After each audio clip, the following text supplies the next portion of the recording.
நான் சொல்கிறது யாருக்குன்னா, ஸ்மார்ட் ஒர்க் பண்ணவங்களுக்கு கிடையாது, ஹெவி ஹார்ட் ஒர்க் பண்ணவங்களுக்கு மட்டும் இந்த வீடியோ. என்ன இன்ஃபர்மேஷன்னா, ஹார்ட் ஒர்க் பண்ணவங்களுக்கு கண்டிப்பாக ரெஸ்ட்டு தேவை. அதுக்காண்டி ஸ்மார்ட் ஒர்க் பண்ணவங்களுக்காண்டிலாம் ரெஸ்ட்டு வேணுங்கிறதுலாம் கிடையாது ஐயா. ஆனால் ஸ்மார்ட் ஒர்க்கு எதெல்லாம் சொல்லுவேன்னா, இப்போ டிஜிட்டல் லெவலில் பார்ப்பாங்களா ஒர்க்கு, அவங்க வந்து ஸ்மார்ட் ஒர்க்கு தான்.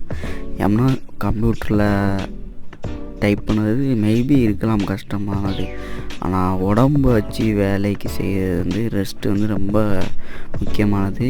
அந்த பிளேஸ் வந்து காமாக இருக்கிற மாதிரி பார்த்துக்கோங்க, அப்போ தான் நம்மளுக்கு ரெஸ்ட்டு நல்லா பூஸ்டப் ஆகும். அவ்வளோதாங்க கைஸ், இன்றைக்குள்ள இன்ஃபர்மேட்டிவ் தான். Rest must, hard work. Thank you for வாட்சிங்.